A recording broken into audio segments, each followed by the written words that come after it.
I ain't even gotta do too much talking, cause I know what's gonna happen come Saturday. Yeah. Is you ready for me? Is you ready for me? Is you ready for me? Is you ready for me?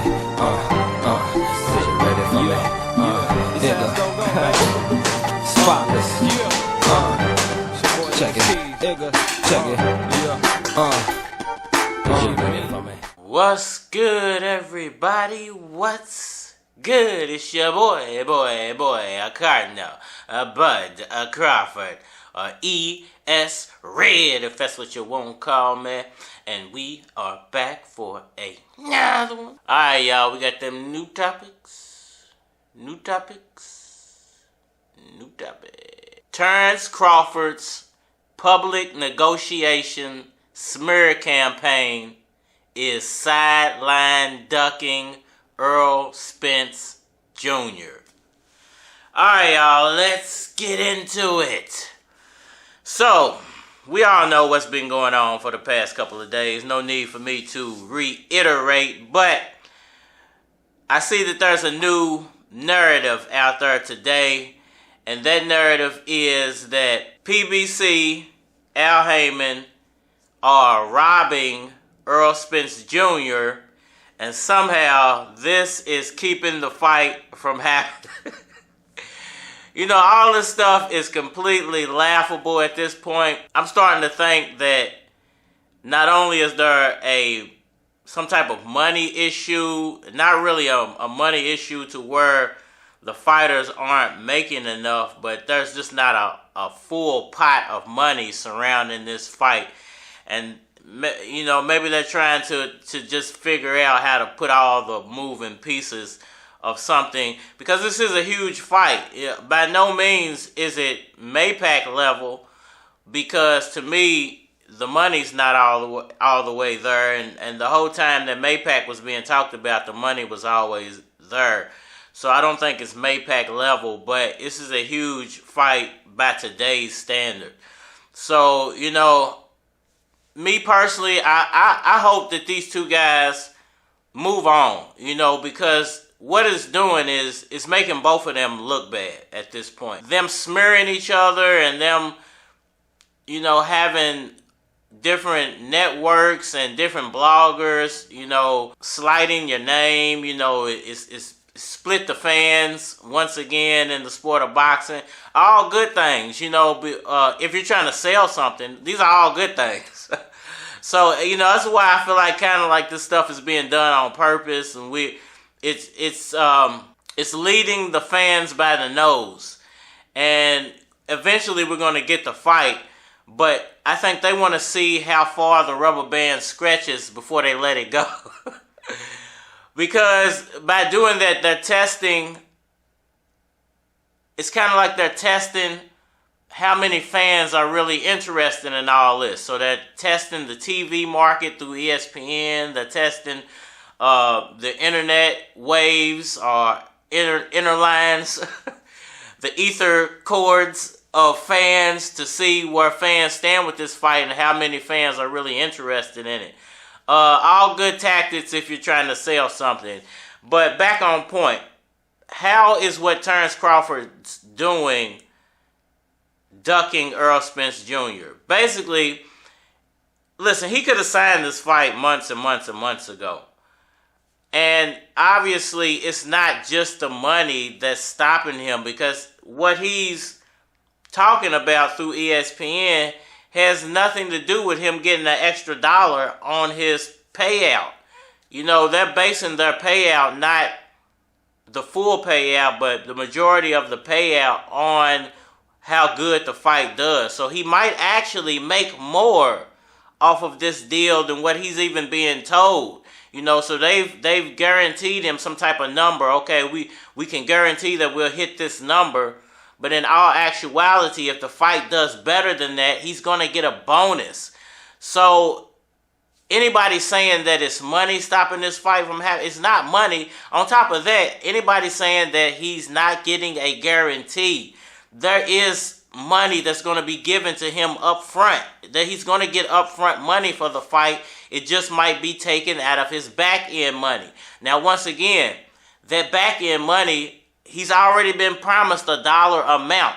But that back end money, they said that whatever the fight grosses, so if the fight does better than what they're projecting, he's going to get a boost, a bonus. So it's not money that's stopping Terence Crawford from signing that contract.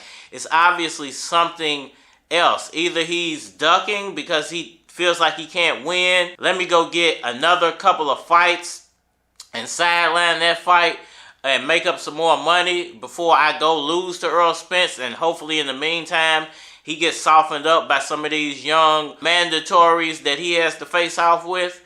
I think that's his game plan. And this is all based off if he doesn't accept the fight over the next month. Because if he doesn't accept the fight over the next month, I do feel like he's ducking. And his game plan is basically, let me go build up my pot of money with some lower level fights and maybe wait a year or 2 years and then come back and get Errol Spence Jr. And then worry about trying to make this undisputed. Because what that does, it forces Errol Spence to stick around 147. Already having trouble making weight, doesn't like making weight. And he has a bunch of young, hungry mandatories standing right behind him. Terence Crawford has one standing behind him. But would you rather have one or would you rather have 3 standing behind you that are young, vicious, and hungry, and they are ready to go through whatever you put in front of them? Me personally, this is how I feel. I think that Terence Crawford, he's using strategy. I'm not going to say he's not using a strategy to position himself better, because he definitely is. I just don't think that that strategy is going to work out in his favor, because at the end of the day, Spence can go fight all these mandatory fights, or he can say, I'm going to test the water. You know, I don't have to stay down here and fight these mandatories. I can go up, test the water once, take a lower level fight up there, get a nice bag of money, and then in 6 months, try to make the fight again. If we have to go through this all over again, I mean, blatantly Terence Crawford's ducking at that point. it would be blatant at that point. So, I mean, it's not like he's pinned Errol Spence in somehow, and he has a Keith Thurman fight in the bag, which I don't think he loses ever. So it's not like he has to go to 154 and make a fight, or he has to leave 147 and fight the mandatories, you know, because Keith Thurman, I think, is a mandatory in one of those sanctioning bodies. So I think that's a gimme fight. Boots is a tough fight. Virgil's a tough fight. And there's one more, but I can't remember his name. So it's not like he just has a bunch of unedible or palatable options or bad options on the table. He has a bunch of options on the table. But it's just making both of these guys look bad by dragging this thing out. I want to finish by listening to something real fast. So y'all bear with me for a second. Let me play this. Y'all listen to this for a second. Heyman taking advantage of Errol Spence Jr. or not. You know, maybe he's out there taking advantage of all of these PBC guys, and the PBC guys just never say it. And when they leave them, they still speak highly of them. And some people leave them and they really want to get back. These people, Al Heyman doesn't have the reputation for that. All right, y'all. That's all I wanted to play. Shout out to the big homie. Got a bigger channel than I do. But he does, whether I subscribe to him or watch him on the regular, I like to check in with him every once in a while, because he gives a lot of good insight to what's really going on with this fight. And he doesn't seem like the type of guy who necessarily just says things for views. You know, he does have a big channel, so he's not hurting for any views. And he can say whatever he wants to and people will view it. But he doesn't seem like the type of guy who just says stuff for views. As far as what he said about Al Heyman, I totally agree. I don't think that he would have all these old fighters. You know, the Broner is probably the only one who's saying that he got a shady deal. But we all know the antics of Adrian Broner. Why aren't we hearing through the internet from all these old fighters of Al Heyman saying how bad they got screwed over? There's a list of fighters from the past of Terence Crawford through Top Rank Boxing of people who could say, hey, yeah, I got done bad. But that I haven't really heard or seen this long laundry list of fighters from PBC saying that Al Heyman screwed him over. So I totally agree with what that young man had to say.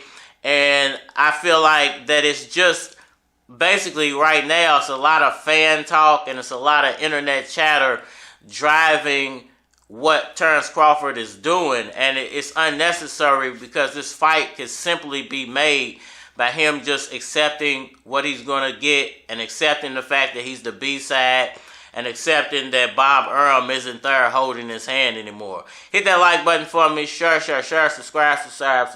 Holler at me on all social media, Facebook, Instagram, YouTube, but you're more than likely to get a response on the tube. So holler at me over there if you want a response. It's your boy, a Cardinal, a Bud, a Crawford, a E.S. Red, if that's what you want to call me.